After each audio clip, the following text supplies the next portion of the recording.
Chapter 9. That's Why She Has the Garment. Methuselah's time. Location, Plains of Avonland, Adama. First dimension. Enoch was relieved when they entered the atmosphere of Adama. He breathed deeply and sighed. The air did not have the crisp, jubilant quality of the third realm, but it smelled like home. He was glad to feel the cool mist rising above the ground and gentle breeze blowing through the plains of Avonland. Enoch watched as all his kinsmen filed into the place of gathering, holding their tribal banners. They went. It just hit him. Mother Eve is dead. Enoch felt a tear trickle down his face, then another and another. He frowned, confused at the feelings. In heaven's realm, when the beloved told him the news, her passing did not bother him in the least. But now, Enoch's throat constricted, his jaw tensed with the pressure of holding back the travail he felt. He reached his hand out to Father Seth, who was just walking towards him. "Father Seth," he called out. The elder did not even glance his way. Enoch waved both hands, this time wildly in the air. Father Seth walked by without stopping. "Enoch," said Delmar, "do not tire yourself. They cannot see you." "Why not?" said Enoch, touching his chest and arms. "I am here." Enoch swung around and tried to flag down Father Seth again. "Please," Enoch replied Delmar gently, "calm yourself and rest. I may be a son of Adam, but no toddling childling. I am not tired," said Enoch as he stomped his foot. The moment he did so, he felt the ground sway beneath him. His knees buckled. "Whoa there, little fella," said Onami, catching his fall. "What's got you so worked up this time?" "I am not worked up. I am just—" Enoch tried to explain. "Tired," said Delmar. "You feel as if every muscle in your body has been drained of life. Your head is pounding, and you can feel your heartbeat in your eardrums." "Yes, how did you know?" asked Enoch. "Your spirit has been transitioned to the dominant position and now encloses your flesh. Plus, you have just taken your first trip through multiple dimensions. You are experiencing core lag and misdimensionality," said Delmar. "Core what?" Enoch's speech slurred as Onami placed him gently on the ground. Delmar explained. "In other words, your mind needs to adjust to the dominance of your spirit body. As we speak, your brain is busy reconfiguring synapses throughout your nervous system. This process was delayed when we took the scenic route through the expanse, since we didn't use the chariot until half route. By the way, the chariot has all the accommodations for acclimatizing various life forms for dimensional travel. Your sensory receptors are out of sync and—" "Okay, class, enough of Dimension Biology 101, interrupted Onami. "You can update Enoch later." He pointed straight ahead. "Look, there's Methuselah." Methuselah stood in ceremonial formation with the elders. Tafara was nearby, chanting the memorial with the other Medici. Enoch waved again, trying to get their attention. "For truth," sighed Enoch, "I had hoped for a moment to speak with my son." He dropped his head. None of his family or tribe was aware of Enoch, who now looked almost identical in brightness to the guardian standing, said Onami. "Most sons of Adam have their flesh in the dominant position and cannot perceive our realm." "What do you mean, our realm? We are on Adama now, the first dimension," said Enoch. "True. But all of the higher dimensions flow through to the lower ones. We are in the first dimension, Adama, inside the third dimension of heaven's realm at the same time. Think of it like a small box inside of a larger box, inside of an even larger box. Those of us in the upper dimension have eyes to see the box within the box, but those combined in the first dimension only—" Enoch looked confused. "Never mind. Don't worry about it," said Onami. "You don't have to understand everything right now. When it is time, I'll show you how to reveal yourself to Methuselah." "Good," said Azam, who had never taken his gaze off the gathering. He scanned the perimeter for the farthest tents, looking for signs of the fallen.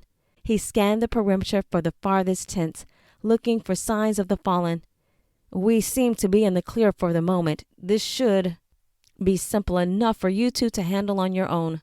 I'll return to heaven's realm through the gate on Mount Arata, but I have orders to assist you here on Adama as needed. Just contact me if you need support." Giving him a quick salute, He didn't even notice Captain Azam disappear in a flash. He was already busy focusing on his assignment. Methuselah and the woman who stood nearby, Tafara. I wonder what trouble she has gotten herself into now. Anami was surprised to see her so composed when most of the other tribesmen were sobbing uncontrollably. Look, Delmar, we were right. She has the tunic. Maybe it's giving her strength. Yes, my analysis was correct, said Delmar, satisfied with his deductive skills. But I think it is too soon to assume that the garment is relaying any sort of... Obviously, Tafara has the tunic, interrupted Enoch, examining his cousin, and of course it is giving her strength. How do you know? Asked Anami and Delmar incredulously. The beloved told me, said Enoch with a grin. Tafara shifted uncomfortably in the heavy leather tunic. Her throat ached from stifling back sobs. Everyone was crying and wailing. Tafara was determined not to. She clenched her jaw and stared straight ahead at the plains, tuning out the chants and songs of remembrance sung by the talebearers around the altar of fire. The whole tribe of Seth joined the procession, parading Mother Eve's body from her Soku home at the top of the 7 hills down to the plain of Avonland, where her life would be honored for the next 7 days. Adam and Eve's firstborn sons and daughters, the Golden Soku, led the way, carrying the golden banners of the first generation. Then the Medici followed behind, offering incense from oil-filled lamps. Next, the elders surrounded the Medici as they said prayers to the ancient father in unison. Finally, generation after generation of sons and daughters of Adam trailed behind, carrying the colored banners of their tribe until all the people of the Seti of Seth filled the plain at the bottom of the 7 hills. With chin up and head held high, Methuselah walked alongside her in full regalia, praying the words of passage with the other elders. He should have taken the lead place as Enoch's son. However, the council was not yet persuaded that Enoch would not return. Methuselah had done his best to tell the council what happened to Enoch that night, but to no avail. Methuselah had even asked Tafara to come along to serve as a witness, but all the elders, even Father Seth, completely dismissed her dream of Enoch disappearing with the Benai Elohim. Your imagination is just roaming as the gazelle. Too much time in the hot sun of the plain has made your mind faint. No, the bearer of the seed will return. Elder Enoch just needs more time communing with the ancient father. He will return as always. We must be patient. Elders indeed, always the last to act, Tafara muttered, a little too loudly. Shh! Medici Adna raised a finger to her lips. Medici Tafara, she whispered angrily. Just because you wear Eve's garment does not mean you can disregard protocol. Tafara lost step with the cadence for a moment, surprised at Medici Adna's venom.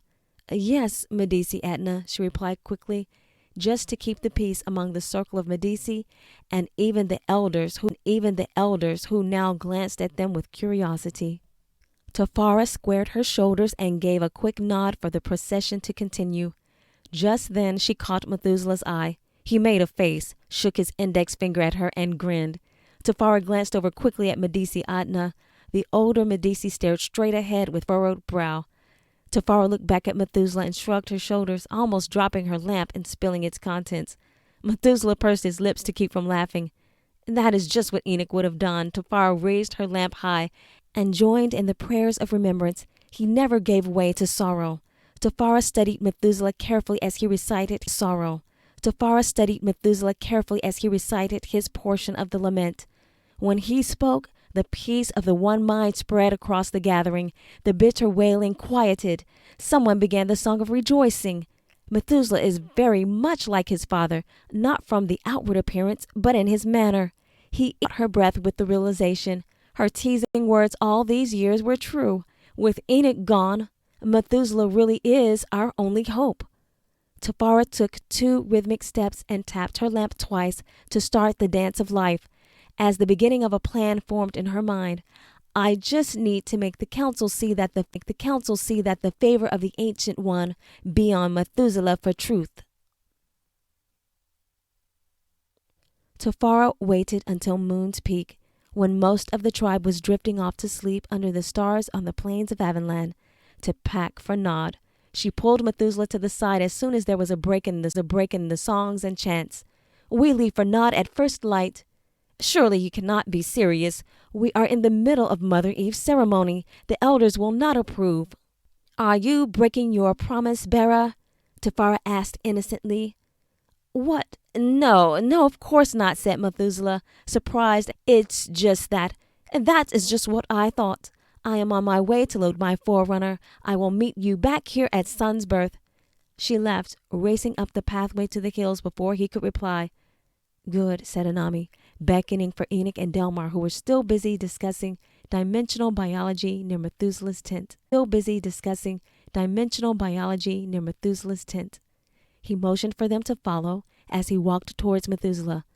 Methuselah's alone now. Enoch, you can deliver the tunic and we will be on our...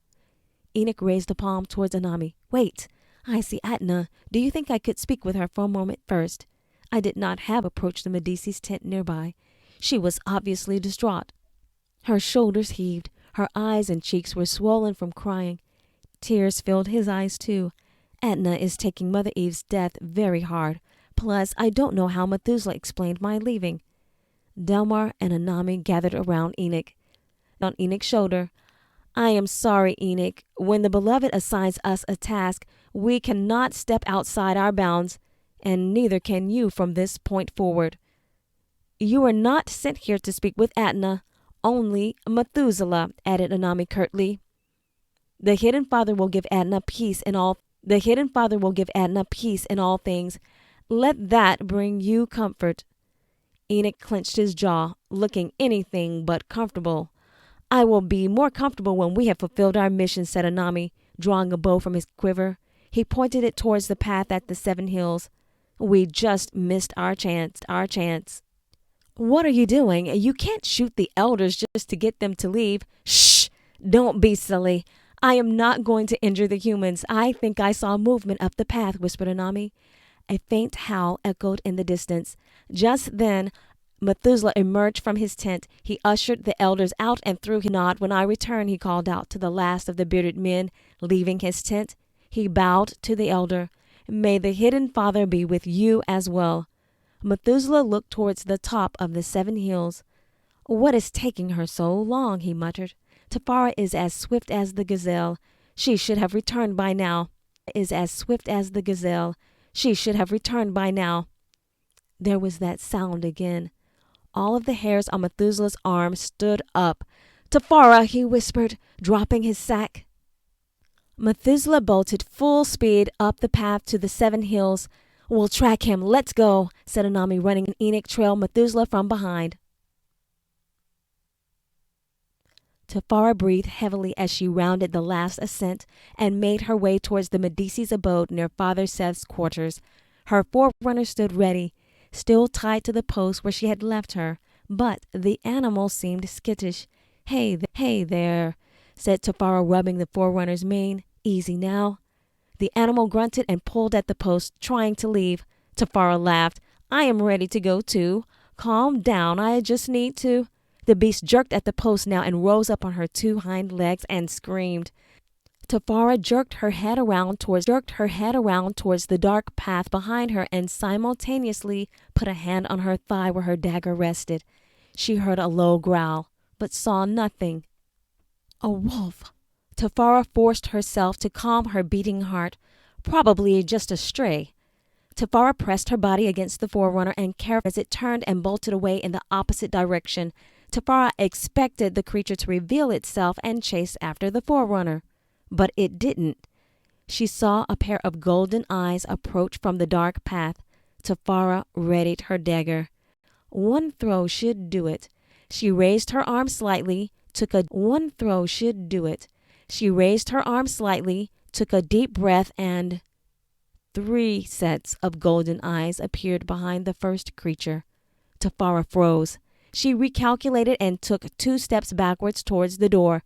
She placed her left hand on her waist, searching for her brand new blade. Did I bolt the door? 4 huge mangy wolves now walked slowly towards her, growling. So, you do not want easy prey, Tafara muttered. They could have easily captured the forerunner and sated their appetite. Rebellious, bloodlust beasts! Now she was mad. She took a deep breath in, closed her eyes, exhaled, and waited. The growls grew closer. Tafara bowed her head and kept her eyes shut. She could smell their acrid breath now, panting, just 2 steps from her. She gently pressed her foot against the door.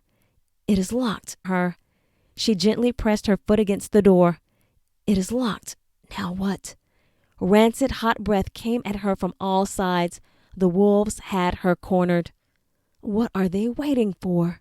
Tafara pressed her hands into her thighs and forced herself to be absolutely still. She felt calm go through her body. Never make the first move when you are outnumbered. Tafara! Yelled Methuselah in the distance. Enoch and Delmar followed close behind Methuselah. I am concerned about Tafara going off alone, said Enoch. This area is well protected. I have guardians posted throughout the city of Seth. You have none above Methuselah's head. Now that you are in the service of the beloved, you must adjust your thinking. Our mission is to deliver the garment to Methuselah, not interfere with the outcomes of any human choices. Well said, Delmar added. For once I agree with Captain Anami. Let's just trail Methuselah until we catch him alone. Then deliver the tunic and be off. I suppose you are right, said Enoch, slowing down a bit. I don't know why Tafara has the garment anyway. I was sure Mother Eve would give it to Etna. Tafara! Methuselah shouted again, running faster. His call startled the wolves. There Tafara stood, in the middle of the clearing, completely alone except for 4 snarling wolves. Not one guardian was in sight. Anami assessed the situation and reached for his bow immediately. Delmar grabbed his arm with surprising strength and stopped him before he could release one arrow. Do you have orders to interfere? Anami lowered his bow reluctantly. Just then, Tafara jerked her head up to see the alpha wolf in front of her lunge for her throat.